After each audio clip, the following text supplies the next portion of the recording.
भाव बिन कुछ भी वो देवे मैं कभी लेता नहीं, भाव से एक फूल भी दे तो मुझे स्वीकार है। भगवान तो भाव के भूखे हैं साहब, तुम्हारी वस्तुएं नहीं देखते हैं। पत्रम पुष्पम फलम तोयम यो में भक्तः प्रयच्छति, प्यार से फूल भी दे दो, पत्र भी चढ़ा दो, परमात्मा उसी में प्रसन्न हो जाते हैं। तुम्हारी प्रार्थना के शब्द कैसे हैं भगवान नहीं देखते हैं, भाव कैसे हैं भगवान वो भाव देखते हैं। मूर्खो वदति विष्णाय विद्वान वदति विष्णवे, जो पढ़े लिखे नहीं होते हैं, संस्कृत का जिनको ज्ञान नहीं होता है, वो कई बार विष्णाय नमः जपते हैं ना। और जो विद्वान होते हैं, पढ़े लिखे होते हैं, वो बड़ी शुद्धि का ध्यान रखते हैं व्याकरण का, विष्णवे नमः। तो भगवान को विष्णवे नमः इतना प्रिय नहीं है, विष्णाय नमः भगवान को ज्यादा प्रिय है, क्योंकि उसमें भाव है। एक छोटा बच्चा रोज भगवान के मंदिर जाता था और आंख बंद करके करीब 5 मिनट भगवान का ध्यान करता और मन ही मन भगवान को कुछ बोलता। तो एक दिन पुजारी ने पूछा, बेटे ये रोज रोज स्कूल आते हो और उसके पहले मंदिर आते हो, ये आंख बंद करके भगवान को क्या बोलते हो? तो बच्चे ने कहा, बाबा जी मैं भगवान की स्तुति करता हूं। अच्छा, कौन से मंत्र से? तो लड़के ने कहा, मुझे मंत्र तो नहीं आता। मंत्र नहीं आता? अरे तो फिर स्तुति कैसे करते हो? लड़के ने कहा, पुजारी जी मुझे मंत्र नहीं आता है, मैं 5 बार ABCD भगवान के सामने बोल देता हूं और कहता हूं प्रभु जो श्लोक अच्छा लगे ना इसमें से बना लेना। मैं आपको कोई मंत्र सुनाऊं, आपको पसंद ना आए, इसलिए 5 बार ABCD बोल देता हूं कि अपने हिसाब से बना लो जो मंत्र ठीक लगे। आपको नहीं लगता कि ये भगवान का भजन करने वाला, ये स्तुति करने वाला बच्चा भगवान इसकी पहले सुनते हैं? क्योंकि भगवान प्रेम के भूखे हैं, भगवान विद्वता के भूखे नहीं है, तुम्हारी वस्तुओं के भूखे नहीं है, भगवान तो भाव के भूखे। और यही कारण था कि आज जब दुर्योधन ने कहा कि निकल जाओ हमारे घर से, हमारे महल से विदुर जी को, तो आज जब विदुर जी वो महल छोड़कर चले ना, तो बार बार पीछे मुड़ मुड़ कर वो महल देख रहे थे, आंख में अश्रु भर गए, रो रहे थे उस महल को देखकर, क्योंकि उसी महल में गोविंद के चरण पड़े थे, उसी महल में गोविंद आए थे। बार बार अपने उस घर को देखते हुए रो रहे थे विदुर जी। त्यक्त्वा स्वगृह मृद्धिमत्, विदुर जी की भाषा में कहें तो समृद्धशाली वो घर था, क्योंकि गोविंद के चरण पड़े थे वहां। और चलते हुए विदुर जी आए हैं हरिद्वार मैत्रेय मुनि के पास, और मैत्रेय मुनि ने यहां विदुर जी को कई प्रकार का ज्ञानोपदेश दिया, कर्म का सिद्धांत बताया कि हे विदुर जी, जीव संसार में आता है अपना प्रारब्ध भोगने के लिए और नया कर्म करने के लिए। बहुत ध्यान से समझना, संसार में हम प्रारब्ध भी भोगते हैं और नया कर्म भी करते हैं, और पता है प्रारब्ध बनता है हमारे अपने ही सिंचित कर्मों से। जो हम कर्म कर रहे हैं ना, कुछ कर्म तो ऐसे होते हैं कि तुरंत फल दे देते हैं, कुछ कर्म ऐसे होते हैं 1-2 वर्षों के बाद फल देते हैं, लेकिन कुछ कर्म ऐसे होते हैं जिनका फल अभी मिलता ही नहीं, आने वाले जन्म में हमको फल प्राप्त होता है। वही होता है संचित कर्म, और उसी से बनता है प्रारब्ध। हर जीव संसार में अपना प्रारब्ध भोग रहा है, बहुत ध्यान से समझना। यदि कोई व्यक्ति पाप कर रहा है फिर भी मौज में, तो ये नहीं सोचना चाहिए कि भगवान के घर भी अंधेर चल रहा है। वो अभी भले ही पाप कर रहा है लेकिन कभी पुण्य किया था, उस पुण्य का परिणाम भुगत रहा है। जिस दिन वो परिणाम पूरा होगा, पाप की गठरी खुलेगी, जीवन बदलेगा। आपने भी देखा होगा, अचानक सुख भोगते भोगते कोई एकदम दुख भोगने लग जाता है, सारी कहानी पलट जाती है। कभी एक समय ऐसा होता है कि बहुत धन संपदा सब कुछ होता है, और जीवन में एक ऐसी टर्निंग पॉइंट आती है जहां से जिंदगी बिल्कुल मोड़ ले लेती है। ये वही घड़ी होती है जब पुण्य का समय खत्म हुआ और अब पाप की सीमा शुरू हुई। इसलिए ये नहीं सोचना चाहिए कि भगवान के घर अंधेरा नहीं। पाप करने वाला भी मौज में है तो इसका मतलब है कि उसने कभी पुण्य किया था, पुण्य का परिणाम भुगत रहा है।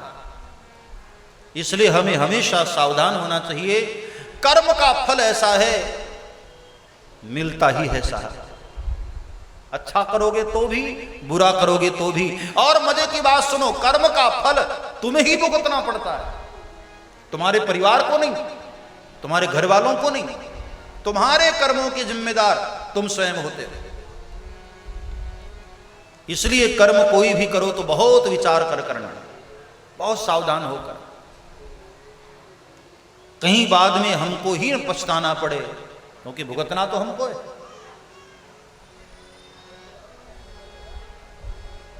परछाइयों के शहर में तन्हाइयां न पूछे। बड़ी प्यारी पंक्तियां। परछाइयों के शहर में तन्हाइयां कहां?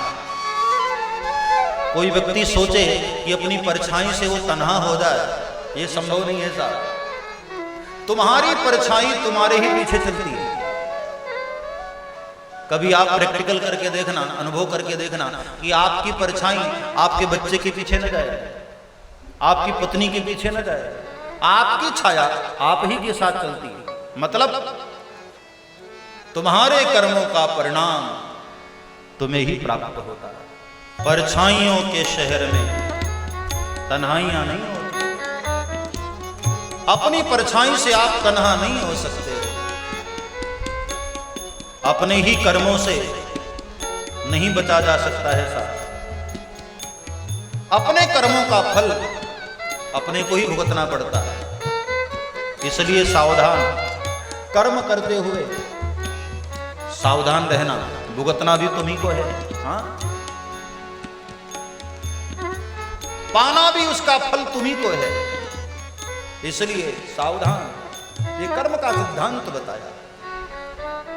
सुखाय कर्माणि करोति लोको न तै सुखम वा न्यदुपारमं वा बिंदेत भूयस्ततएव दुःखं यदत्र युक्तं भगवान वदे। जीव कर्म करता है सुख की अपेक्षा से, लेकिन मिलता है दुख। कारण अपने ही पूर्व में किए गए कर्मों का वो फल पाता है। इसलिए बहुत सावधान। कर्म करते हुए ऐसा कर्म कभी मत करो जो शास्त्रों ने मना किया है, और ऐसा कर्म जरूर करो जो शास्त्रों ने करने के लिए कहा है। कर्मों के बंधन से मेरे भाई बहन हम सभी जीव बंधे हैं। हाँ, यदि आप उतने उस लेवल पर पहुंच गए जहां आप ये सोचते हो कि मैं कर नहीं रहा हूं, बस हो रहा है मेरे द्वारा, उस ऊंचाई पर यदि आप पहुंच जाए तो वहां सारे कर्मों के बंधन खत्म हो जाते हैं। लेकिन जब क्रेडिट खुद लेते हो ना, अच्छे और बुरे का, तो फिर भुगतना भी तुम्हें ही पड़ेगा साहब। ये कर्म का सिद्धांत है। होता क्या है कि अच्छा हो जाता है ना तो क्रेडिट हम खुद लेते हैं। हाँ, मैंने मेहनत किया था ना, बहुत बुद्धिमानी से मैंने किया था, इसलिए हुआ। तो जब बुरा भी करते हो ना तो कन्हैया कहता है प्यारे अच्छे का क्रेडिट तूने लिया तो इसका भी तू ही ले। कर्म के बंधन में इस प्रकार हम बंधे रहते हैं। इन बंधनों से मुक्त होना है तो ये मत सोचो कि मैं कर रहा हूं। करही कराही भंजही सोई। हाँ, सब करने कराने वाले तो वो है। आपको नहीं लगता कि आप एक माध्यम हैं? क्योंकि तुम नहीं थे तब भी दुनिया चल रही थी, तुम हो तब भी दुनिया चल रही है, और एक दिन तुम नहीं रहोगे तब भी दुनिया चलेगी। तुम्हारे रहने न रहने से जब कोई फर्क नहीं पड़ता तो बीच में तुम क्यों उछलते हो कि मैं सब कुछ कर रहा हूं? एक कहानी सुनाऊं आपको। अब आपने भी सुनी होगी, एक किसान अपने कई जानवरों के साथ एक कुत्ता भी पाला था।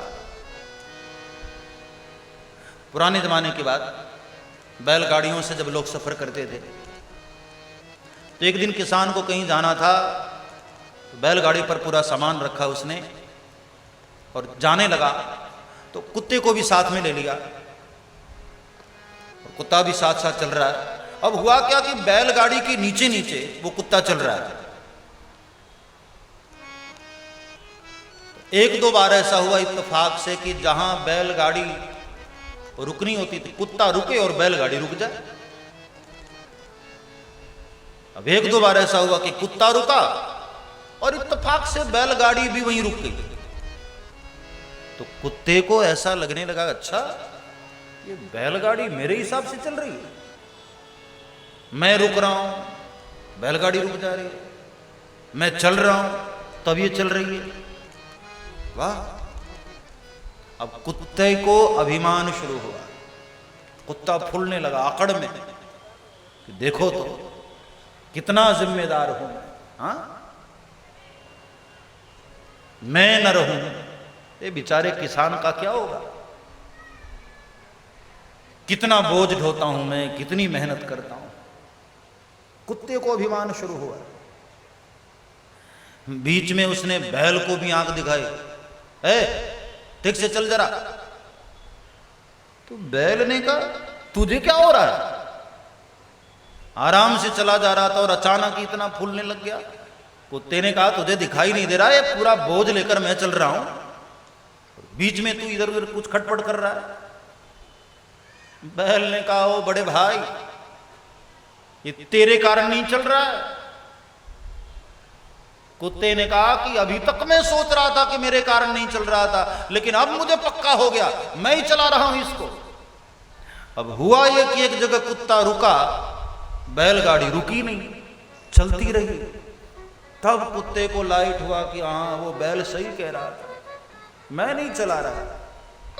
हमारे आपकी जिंदगी में भी अक्सर यही होता है। हकीकत यह है कि चलाने वाले तो सब ईश्वर हैं, तुम एक माध्यम हो। तू ही नाम तारण सब काज सारण, धरो उसका धारण निवारण करेगा।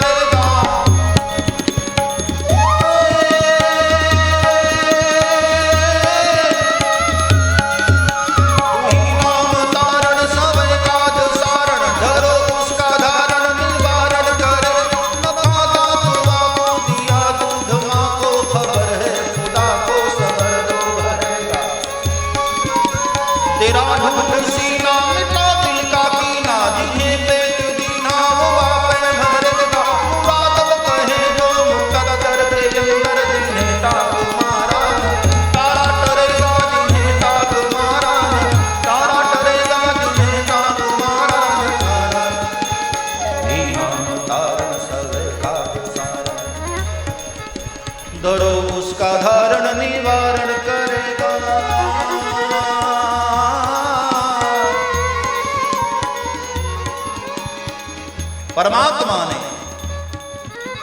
जैसा सोचा है वही होता है। न था दात वाको दिया दूध मां को, खबर है खुदा को सबर जो भरेगा। तेरा ढूंढ सीना मिटा दिल का कीना, जिन्हें पेट दीना वो आप ही भरेगा। जिसको पेट दिया है ना, उसको भरने की फिक्र भी उसी को है। तुम व्यर्थ में अभिमान करते हो कि मैं सब कर रहा हूं, हाँ? तुम नहीं भी रहोगे तब भी दुनिया चलेगी। कभी कभी परिवार के मुखिया की अचानक डेथ हो जाती है, हाँ? परिवार लड़खड़ा जाता है। सब ये सोचते हैं कि अब क्या होगा, अब क्या होगा। लेकिन आप देखना, थोड़े समय के बाद फिर से वही परिवार संभल जाता है।